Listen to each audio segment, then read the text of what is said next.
Lottery টানা হারাম, তাহলে আমরা 90% লোক কোরিয়াতে লটারির মাধ্যমে আসছি, আমাদের কোরিয়াতে ইনকাম করা হারাম হয়ে গেল তাহলে? না ভাই, এই প্রশ্নটির উত্তর বোঝার আগে আমাদেরকে জানতে হবে লটারি, সব লটারি কি হারাম কিনা। উত্তর হলো না, সব লটারি হারাম না। কোন লটারি হারাম আর কোন লটারি হালাল এটা আমাদেরকে জানতে হবে। প্রিয় নবী সফরে যাওয়ার সময় তার একাধিক স্ত্রী ছিল, আপনারা জানেন। তাদের মধ্য থেকে কাকে নিবেন, একজনকে নিলে আরেকজন নাখোশ, সেজন্য তিনি লটারি করে তারপর একজনকে নিয়ে যেতেন। তাহলে নবী সাল্লাল্লাহু আলাইহি সাল্লাম লটারি করা নিষেধ এটা যেমন বলেছেন, আবার লটারির অপশনও রেখেছেন। তাহলে কোনটা হালাল আর কোনটা হারাম? এর উত্তর হলো, দেখুন, যেখানে আপনি ইনভেস্ট করবেন, 10 টাকা দিয়ে একটা লটারির কার্ড কিনেছেন, সে আপনি 10 টাকায় 40 লাখ টাকা পাইলেন, আপনি 50 টাকায় 5,000 টাকা পাইলেন। এইভাবে যে লটারি হয়ে থাকে এটা হলো জুয়া, এটা পরিষ্কার হারাম। আল্লাহ সুবহানাহু ওয়া তাআলা বলেছেন যে ইন্নাল খামরা ওয়াল মাইসিরা ওয়াল আনসাবা ওয়াল আজলাম রিজসুম মিন আমালিশ শাইতান ফাজতানিবুহু, এটা হারাম।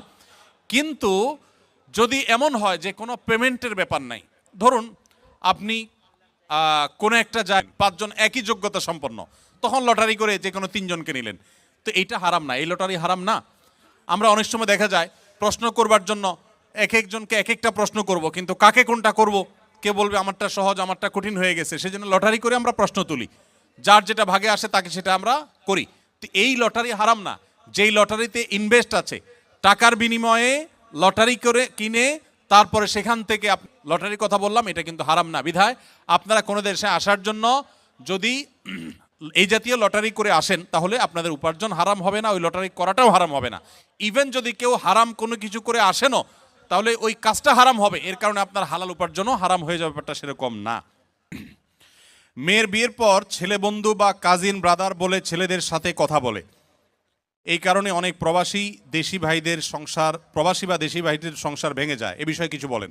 দেখুন, ফুফাতো বোন, শালাতো বোন, শালাতো বোন মানে শালিকা, যত রকমের এই টাইপের বোন আছে, এই সব বোনদের সাথে আমাদের পর্দা মেনটেন করতে হবে, ফরজ।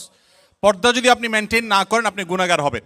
চাচাতো বোন, খালাতো বোন, বাহিরের একজন অপরিচিত নারীর সাথে পর্দা করা, শ্যালিকার সাথে পর্দা আরো বেশি গুরুত্বের সাথে আপনাকে করতে হবে। বিধায় এই বিষয়ে যদি কেউ ঢিলামি করেন, তাহলে সংসারে অশান্তি হবে, সেটা সবার ক্ষেত্রে প্রযোজ্য, প্রবাসী হোক আর দেশি হোক। অনেকে আছেন বিয়ের পরও নিজের এই জাতীয় বোনদের সাথে খুব র্যান্ডম যোগাযোগ করছেন, হাই হ্যাঁ থাকতে চান। স্বামী হন আর স্ত্রী হন, পুরুষ হন আর নারী হন, উভয়কেই আপনার পর্দার বিধান মেনে চলতে হবে। আপনার চাচা, মেয়েদের জন্য চাচাতো ভাই, খালাতো ভাই, মামাতো ভাই, ফুফাতো ভাই, এই জাতীয় সব ভাই, এমনকি দেবর ভাসুর, তাদের সবার সাথে আপনার পরিপূর্ণ পর্দা মেনটেন করতে হবে। অনেকেই আছেন বাহিরে অনেক বোরকা পরেন, কিন্তু নিজের দেবরের সাথে পর্দা করেন না, নিজের মামাতো খালাতো ভাইয়ের সাথে পর্দা করেন না, অনেক সাথে আলাপ সালাপ জোড়ায় দেন, খালাতো বোনের সাথে গল্পগুজব জোড়ায় দেন, বাড়িতে গেলে তাদের সাথে আড্ডা জমা দেন, এগুলো হারাম। ইসলাম কেন হারাম করছে বুঝতে একটু সময় লাগে। আমাদের মনে হয় যে কেন এত কড়াকড়ি, আমারই তো চাচাতো বোন। যখন চাচাতো বোনের হাত ধরে চাচাতো ভাই পালায় যায়, তখন বোঝা যায় কেন ইসলাম হারাম করেছে। ঠিক না বে ঠিক? এখানে কোরিয়াতে বেশ কিছু চকলেটের উৎপাদন এর জায়গায় উপাদান, যার অর্থ গরু বা মুরগি, অথবা চকলেটগুলো সফট মিল্ক ফ্লেভারের চকলেট, আদৌ পিওর গরু বা চিকেন আছে কিনা তা বোঝা যায় না, থাকলেও হালাল কিনা আমরা সেটা জানি না। এমন নুডলসও আছে। এরকম চকলেট বা নুডলস খাওয়া আমাদের জন্য হালাল হবে কি না? প্রশ্নটি লিখেছেন ভাই আবির। আপনার প্রশ্ন উত্তর হলো যে যত চকলেট আছে ওয়ার্ল্ড ওয়াইড, জোরালো, সবগুলোতে না, অনেক চকলেট আছে এর বিপরীতে আলহামদুলিল্লাহ, যেগুলো হালাল, যেগুলোতে হারাম কোনো উপাদান নেই। এই বিষয়টা পৃথিবীর অন্য অনেক দেশে নিরূপণ করা সহজ, আপনাদের কোরিয়াতে একটু কঠিন। আপনি জাপানে গেলেও দেখবেন যে বিভিন্ন বাজারে, বিভিন্ন সুপার মার্কেটে, বিভিন্ন মার্টে, সুপার মলে, সুপার শপিং মলে আপনি দেখবেন যে চকলেট হোক, যে কোনো ফুড হোক, সেখানে স্ক্যান করে চেক করা যায় এটা হালাল কি হারাম, এখানকার উপাদান কি, সব ডিটেল জানা যায়। এবং হালাল সার্টিফিকেশন প্রতিষ্ঠানগুলো খুবই স্ট্রং সেসব দেশে, যার কারণে হালাল সার্টিফিকেশনের উপরে নির্ভর করা যায়। আপনাদের এখানে এখনও সেটা হয় নাই, তবে আলহামদুলিল্লাহ যেভাবে দিন দিন আমাদের প্রবাসী বাংলাদেশি ভাইরা বাড়ছেন, পাকিস্তানি, আরাবিয়ান, অন্যান্য দেশি ভাইরাও দিন দিন আসছেন, আশা করা যায় অচিরেই ইনশাআল্লাহ কোরিয়াতেও হালাল থেকে বলবো। আপনি এটার উপাদানের মধ্যে সন্দেহপূর্ণ কোনো কিছু থাকলে সেটাকে অ্যাভয়েড করবেন। মনে রাখবেন, সন্দেহপূর্ণ বিষয়কে অ্যাভয়েড করাটা খুবই জরুরি একটা বিষয়। যেটা আপনি নিশ্চিত হালাল জানবেন শুধু সেটাই গ্রহণ করবেন, আর যেটাকে সন্দেহ মনে হবে সেটা আপনি অ্যাভয়েড করে চলবেন। চকলেট না খেলে কি আমরা মারা যাব ভাই?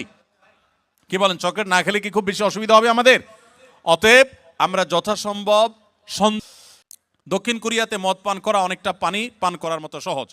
আমরা অনেকেই এখানে শুকরের মাংস থেকে ঠিকই বেঁচে থাকলেও মদ অনেক সহজেই তেমনটা গুরুত্ব না দিয়েই খেয়ে থাকি। এত কষ্ট করে হালাল উপার্জন করেও মদ পানের মাধ্যমে আমরা নিজেদের উপার্জন ধ্বংস করছি এবং আখিরাতকে কতটা ক্ষতি করলাম। দেখুন, মাদক, যে কোনো মাদক নয় সেটা তো বটেই, মূলত ইসলাম হারাম করেছে সেজন্য আমরা পান করব না, কিন্তু পাশাপাশি এও আমরা জেনে রাখি যে মাদক আসক্ত মানুষের শরীরের ইমিউন দুর্বল হয়ে যায়। আপনারা দেখেছেন কোভিড-19 তুলনামূলকভাবে মুসলমান দেশগুলোতে দেখবেন যে মানুষ অনেক কম ক্ষতিগ্রস্ত হয়েছে। আমাদের দেশের কথা যদি বলেন, বাংলাদেশে মাস্ক 2 নম্বর না 3 নম্বর না 4 নম্বর, পার্শ্ববর্তী দেশ ভারতে যেভাবে মারা গেছে, দিল্লিতে যেভাবে লাশের স্তূপ পড়েছে, ঢাকায় সে তুলনায় কিছুই হয় নাই। সৌদি আরব সহ মুসলিম দেশগুলোতে এমন ক্ষতি হয় নাই, অথচ অমুসলিম প্রধান দেশগুলোতে অনেক বেশি ক্ষতি হয়েছে। এর অন্যতম বড় কারণ হলো মুসলিম প্রধান দেশগুলোতে মানুষ সাধারণত মাদক গ্রহণ করে না।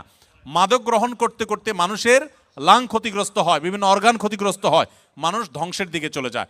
তো আমরা, আল্লাহ তাআলা মাফ করুক, যাদেরকে আল্লাহ তাআলা তৌফিক দিয়েছেন হালাল উপার্জন করার, বিদেশে আসার, তারা এখানকার মাদকের ছড়াছড়ি দেখে যদি এখান থেকে মাদক সেবন করেন, গ্রহণ করেন, তো মনে রাখবেন দুনিয়া উপার্জন করছেন ঠিকই, আপনার আখিরাত ধ্বংস করছেন। মাদক সেবন করা হারাম, কঠোর হারাম। আল্লাহ তাআলা বলেছেন ইন্নামাল খামরু ওয়াল মাইসিরু ওয়াল আনসাবু ওয়াল আজলামু রিজসুম মিন আমালিশ শাইতানি ফাজতানিবু। মদ, জুয়া, এই সবগুলো শয়তানি কর্মকাণ্ড, অতএব এগুলো থেকে তোমরা বিরত থাকো। এই মাদক আসক্ত হয়ে মানুষ অনেক অন্যায় কাজ করে, অনেক হারামের দিকে চলে যায়। নবী সাল্লাল্লাহু আলাইহি সাল্লাম বলেছেন, দুনিয়াতে যে এ হারাম মদ পান করবে, আখিরাতের যে ড্রিঙ্কস থাকবে জান্নাতের, সেটা আল্লাহ তাআলা ওই ব্যক্তিকে পান করতে দিবেন না, সে জান্নাত থেকে মাহরুম থাকবে। এই জন্য এই লোভকে আমাদের সামলানোর চেষ্টা করতে হবে।